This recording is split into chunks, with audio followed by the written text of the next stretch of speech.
Historia del desprecio al placer sexual. Eunucos por el reino de los cielos. Introducción. Jesús el del tribunal. ¿Era Jesús un redentor completamente ajeno al placer?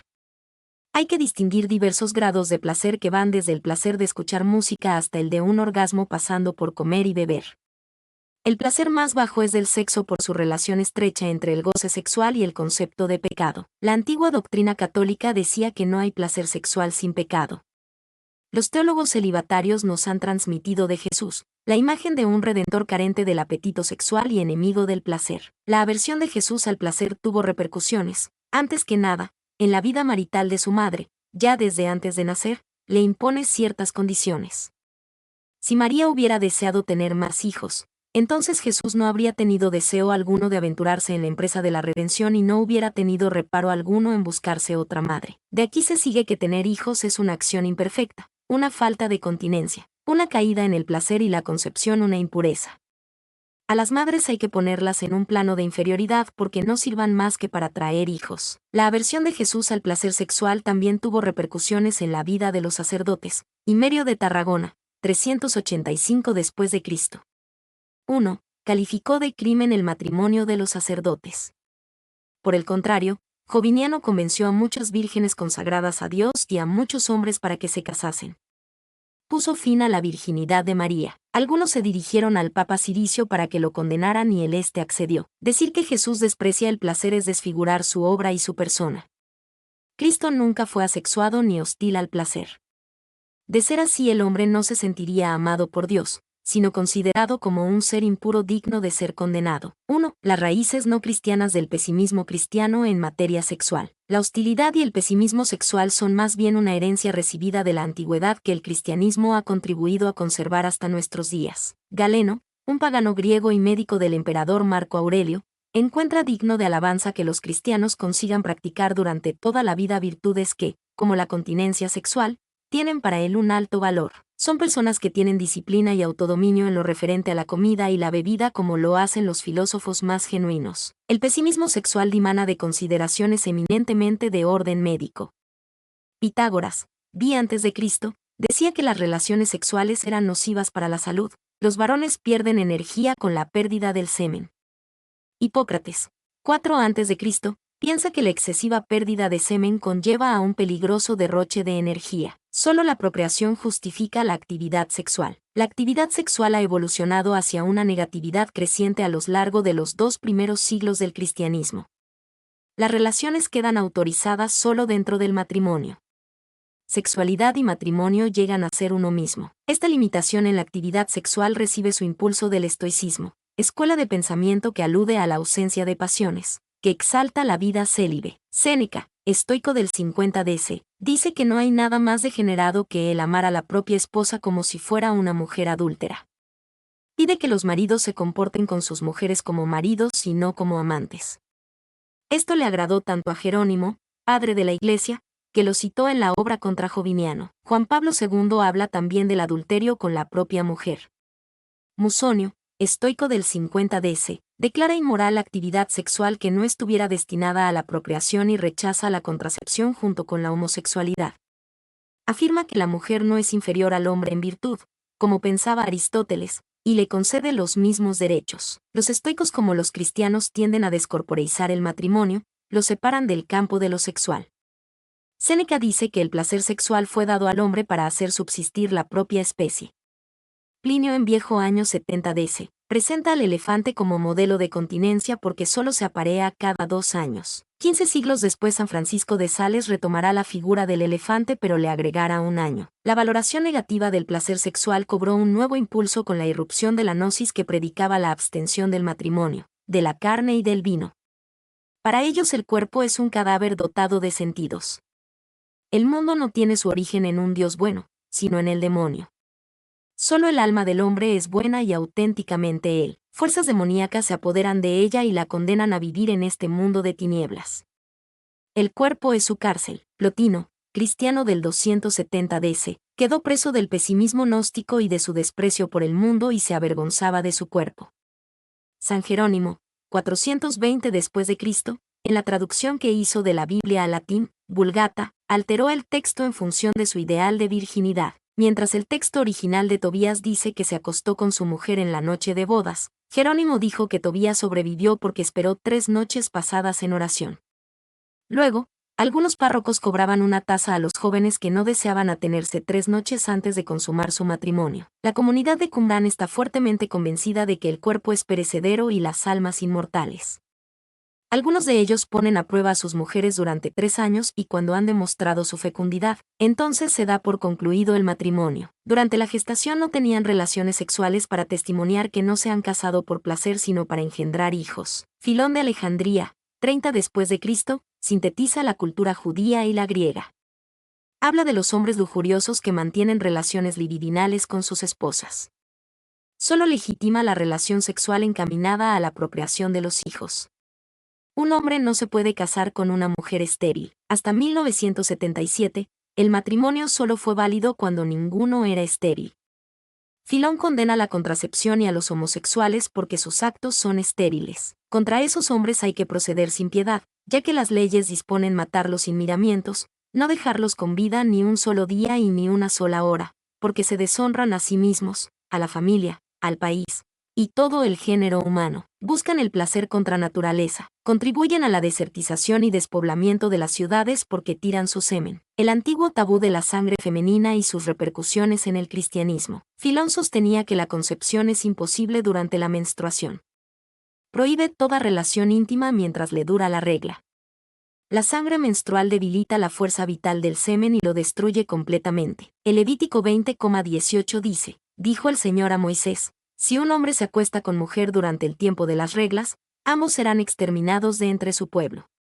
Una mujer en menstruación es impura durante 7 días, todo el que la toque se vuelve impuro. Plinio, 79 después de Cristo, dice que los niños concebidos en ese tiempo son niños enfermos, tienen la sangre infectada o nacen muertos. Jerónimo dice que nacen leprosos o hidrocéfalos.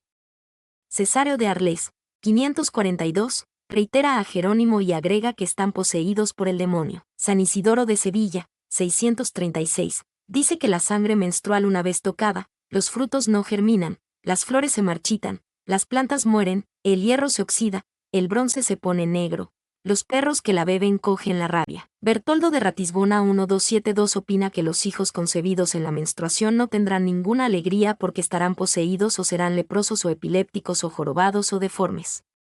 Afirma, hasta un maloliente judío pone empeño en evitar ese tiempo. Juan de Hus 1400 piensa que los niños jorobados, viscos, puertos, epilépticos, cojos o poseídos son la consecuencia de las relaciones con la mujer menstruante. Tomás Sánchez 1610 no contempla ya como pecado las relaciones durante la menstruación, aunque la mayoría lo sigue viendo como pecado. Él no está de acuerdo con que la malformación de los hijos tenga tal causa. La Iglesia Oriental, en el 264, desaprobó que la mujer menstruante se acercara a comulgar. En Occidente no se le prohibió y ni mucho menos entrar al templo. Pero alababa a las que no se acercaban. Matías Janó 1394 encara a los sacerdotes que no permiten comulgar a las mujeres que están en periodo. Pero hasta 1684 las mujeres con la regla se tenían que quedar fuera del templo y si entraban se les hacía pasar vergüenza. Más nefasta que la sangre de la menstruación es la sangre de la puérpera o recién parida. Hasta María pudo entrar en el templo solo después de transcurridos los 40 días y una vez hecha la ofrenda de la purificación. A las puérperas que morían durante la purificación se les negaba la sepultura en un cementerio cristiano. El féretro no se colocaba en el centro de la iglesia, sino que dejaba en la puerta. Hasta 1632, se enterraba en secreto a las puérperas que morían sin haber recibido la bendición por su purificación. En 1200, Inocencio III determinó que todas las iglesias de Francia permanecieran cerradas y que se las abriese solo para bautizar y las puérperas no podían ni purificarse, ni participar en el bautismo de sus hijos. El Nuevo Testamento y sus erróneas interpretaciones, la concepción virginal, el celibato y el nuevo matrimonio para los divorciados. En el desarrollo de la moral sexual cristiana jugaron un papel muy importante el judaísmo y la gnosis. Los cristianos salieron al paso del avance del pesimismo de la gnosis pero asumieron de ella la exaltación de la virginidad y del celibato, concebidos como modos de estar más próximos a Dios. En el Apocalipsis de San Juan se habla de los 144,000, que no se han manchado con mujeres. Aquí se cita el Antiguo Testamento, Isaías 53,9, que dice, en su boca no se encontró mentira. son irreprochables. No habla de vírgenes. En 1520, Lutero dice que la Cátedra de Roma ha llegado a prohibir el matrimonio a los sacerdotes por orden del diablo, pues San Pablo, en Timoteo 4,3, dice que vendrán maestros que traerán doctrinas del diablo que prohibirán casarse. Demandaba que el celibato fuera voluntario, como lo es hoy en día en la Iglesia Ortodoxa. El Nuevo Testamento no presenta la virginidad como opuesta hostilmente a la sexualidad y al matrimonio. Pero se ha malinterpretado. Isaías 8 a.C. nunca habló de concepción virginal. Su texto decía: «He aquí que una doncella está encinta y va a dar a luz». La palabra doncella no significa necesariamente virgen. Además, en el supuesto de que Isaías hablara de una doncella virgen, no significa que hablara de la concepción virginal. De esto se deduce que el Antiguo Testamento no habla nunca de la concepción virginal de María. Tampoco aparece en la mayoría del Nuevo Testamento, solo en Mateo y Lucas, y tampoco en ellos se tiene la idea de la concepción virginal, y afirman ambos que José es el padre de Jesús y por eso es descendiente del rey David. El Nuevo Testamento no atribuye a la idea de concepción virginal el valor de un relato histórico. Es solo una imagen que comunica que tanto la creación de Adán, primer hombre, como la de Jesús, el hombre nuevo, es obra de Dios. Solo en la antigüedad se toma la concepción virginal, partenogénesis, para expresar la descendencia divina de personajes con cualidades extraordinarias con las que ornaban a dichas personas. Las personas ilustradas nunca admitían dichas imágenes magnificadoras como reales. El Nuevo Testamento nunca relaciona la virginidad con una aversión a la sexualidad. Los evangelios canónicos mencionan a los hermanos de Jesús que después del siglo II pasarán a ser hermanastros de Jesús en los evangelios apócrifos, y que Jerónimo convertirá en primos de Jesús. A María se la convertirá en virgen antes y después del parto, alegando que su himen quedó intacto incluso después de nacer Jesús. En Mt 19, Jesús nunca habla del celibato. Es un texto mal interpretado y usado incluso por Juan Pablo II para fundamentar la castidad sacerdotal. En la cita, a Jesús no le preguntan por el celibato, sino por el asunto del divorcio. En ese tiempo un hombre podía divorciarse de su mujer si no le gustaba la comida por su mujer. Jesús dice: «El que se divorcia de su mujer y se casa con otra es un adúltero». Eso no les convenció ni siquiera a los mismos discípulos, y Jesús añade: «No todos comprenden esta palabra».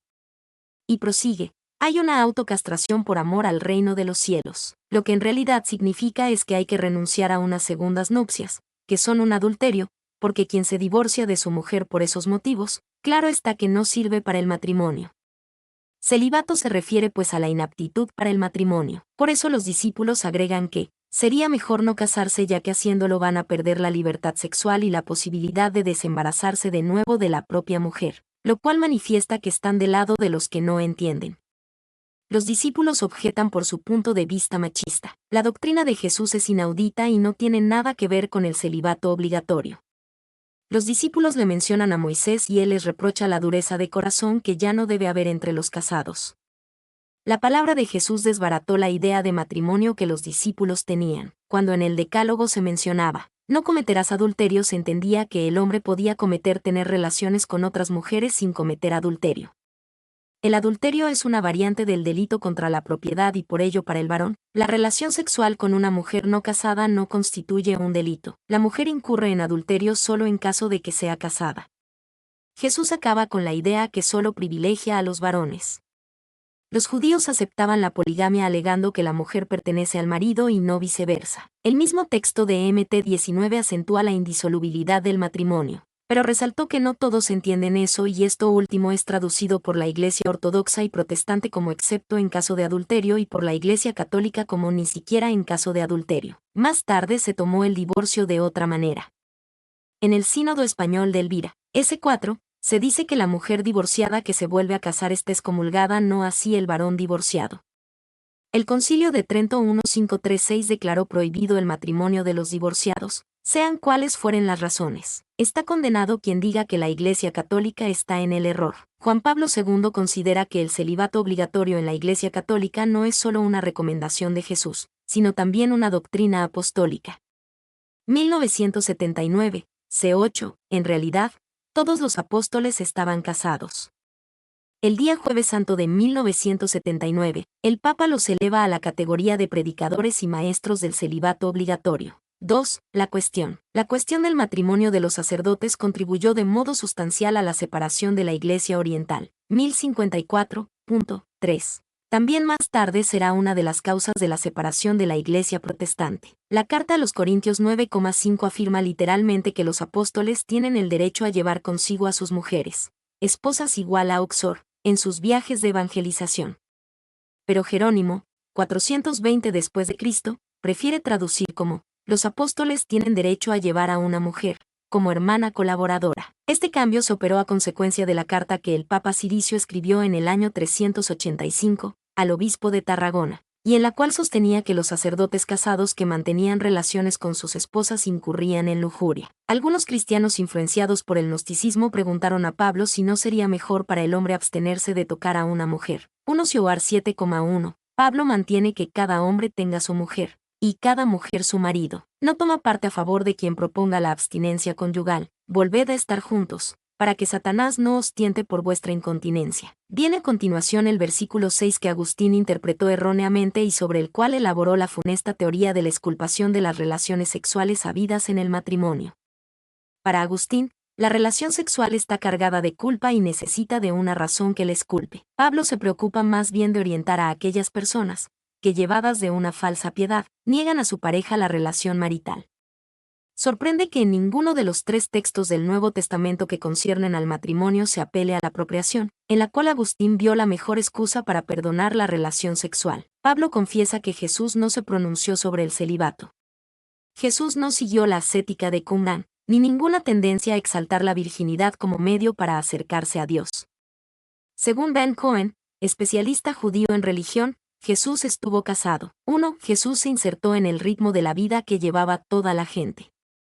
Si Jesús se sometió a la voluntad de sus padres, LC 2, 51, es muy probable que éstos le hubieran buscado una esposa adecuada, y que él, como cualquier joven, se hubiera casado. 2. Quien rechazaba en matrimonio, falta al mandamiento de la multiplicación de los hombres y hay que considerarle como un asesino. Si Jesús hubiera despreciado el matrimonio, sus enemigos los fariseos se lo hubieran echado en cara y sus discípulos le hubieran preguntado por este pecado de omisión. 3. Si Pablo hubiera tenido delante de sus ojos el ejemplo de la vivencia del celibato de Jesús, difícilmente se hubiera contentado con decir que, por cuanto él conoce, Jesús no pronunció una palabra al respecto. Es muy poco probable que no se hubiera referido a la mejor palabra de Jesús sobre el tema, el ejemplo vivo e insólito del mismo Jesús. Los padres de la Iglesia hasta San Agustín, Ignacio de Antioquía, 110 después de Cristo, en una carta que dirige a Policarpo, menciona a personas que viven en castidad para honrar la carne de nuestro Señor. Pero él no alaba a estas personas, sino que más bien las pone sobre aviso. Justino narra, lleno de admiración, el caso de un joven cristiano que solicitó a la autoridad romana el permiso para castrarse. El emperador Domiciano, 96 después de Cristo, había dictado penas contra la castración. El emperador Adriano, 138, amplió esta prohibición también a quienes se sometían voluntariamente a la operación. Sancionaba con pena de muerte para el castrado y su doctor. Justino quiso dar, con el ejemplo del joven, testimonio de la alta moral del cristianismo. La virginidad y el celibato impactaban también a sus contemporáneos. Numerosos gnósticos habían incorporado a Jesús a su sistema por considerarlo revestido de un cuerpo aparente, docetismo, y que enseñaba al alma humana cómo huir del cuerpo para llegar al reino de la luz pura. Se consideraban a sí mismos como cristianos de grado superior. Tasiano, uno de ellos, declara que el matrimonio es fornicación. Clemente de Alejandría dice acertadamente que el texto de Mt 19 se refiere al tema del divorcio y lo defiende de la apropiación que han hecho de él los gnósticos, aunque tomó de ellos la idea según la cual la finalidad primaria del matrimonio es la procreación. Leemos en él, comete adulterio con la propia esposa quien, en el matrimonio, se comporta con ella como si se tratase de una prostituta. Pedagogo 2, 10, 93, 3. Rechaza como disonante con el ideal cristiano la relación sexual con la esposa embarazada, Ibidem, 92,2, o entre los esposos ya ancianos, Ibidem 95,3. Orígenes malentiende la cita de Mt 19 en un doble sentido. No solamente descubre en ella una intimación al celibato, sino también una invitación a la castración en sentido literal. Más tarde cayó en la cuenta de su error, pero continuó reconociendo la superioridad del celibato ante Dios. Orígenes fue un asceta que no comió carne, ni bebió vino, ni tocó una mujer. Él afirmaba que el cuerpo y el alma tienen un origen en Dios, pero el cuerpo es un castigo. Influyó en Gregorio Niceno, quien no comparte la idea de que las almas antes de animar el cuerpo hubieran caído en pecado. Sin embargo, rechaza el cuerpo. Afirma que de no haber cometido el pecado, Adán y Eva se hubieran multiplicado a la manera de los ángeles. Creó, pues, Dios al ser humano a imagen suya. La diferenciación sexual es un añadido posterior, es un componente animal, que originalmente estaba pensado solo para los animales. Agustín y los teólogos medievales verán la imagen de Dios en el hombre allí donde la diferenciación sexual no existe. No llegaron a comprender que la sexualidad es la dimensión del ser humano contemplado como ser único, total, personal y espiritual. Y por tanto es algo más que la sexualidad considerada como posibilidad puramente biológica de la reproducción. La sexualidad no es algo que el ser humano también tiene entre otras muchas cosas, sino un modo de ser fundamental. Gregorio, además de sostener que la sexualidad es buena porque viene de Dios, afirma que los órganos sexuales son valiosos porque con ellos el hombre lucha contra la muerte. Después del pecado original comienza la reproducción animal y surgen las pasiones animales en el hombre. Será hasta el tiempo de la plenitud cuando la vida humana se vea liberada y reducida a feliz estado original. La resurrección será el retorno a la primera forma de vida, similar a la angélica. Juan Crisóstomo, 407, comparte en muchos puntos las ideas de Gregorio. Afirma también que Adán y Eva no tuvieron relaciones sexuales en el paraíso. Vivían como los ángeles y no ardían en pasión alguna, no tenían ningún deseo de unión marital, ni había concepción ni dolor, ni nacimiento, ni forma alguna de deterioro. Con la falta recibieron la destrucción de la muerte, la maldición, el sufrimiento, la vida asediada por la fatiga, el sufrimiento y el matrimonio. El matrimonio es el resultado de la desobediencia, de la maldición y de la muerte. Sostiene que en el paraíso se daba otro modo de reproducirse distinto del sexual. Se aferra a la idea de la virginidad perpetua de Adán y Eva en el paraíso. Superpone la valoración gnóstica del matrimonio y la magnificación de la virginidad a la Biblia judía, al Antiguo Testamento, a pesar del esfuerzo, tan característico en él, de retornar a la fuente bíblica. Piensa también que el matrimonio fue instituido para la procreación de los hijos, pero más bien para apagar el fuego de la naturaleza. Dado que ahora la tierra está poblada de hombres, queda solamente una finalidad para el matrimonio: evitar el desenfreno y la concupiscencia. Únicamente por esta razón hay que tomar esposa, para huir de los pecados, para evitar toda impudicia. No se encuentra en la prohibición de las relaciones sexuales con la mujer encinta o en la menopausia.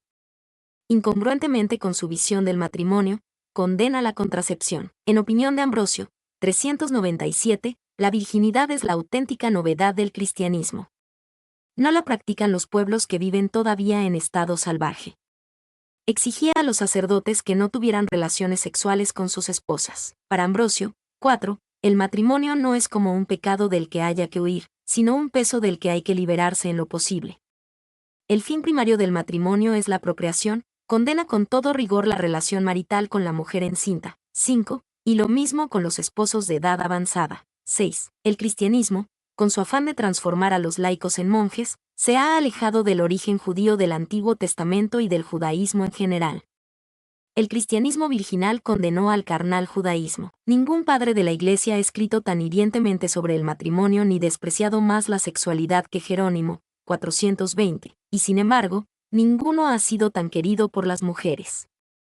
En el año 383 elaboró un escrito, contra el vidio, sobre la virginidad perpetua de María. Se puede decir que Jerónimo impregnó sustantivamente con su doctrina la manera de entender la virginidad de María hasta el presente.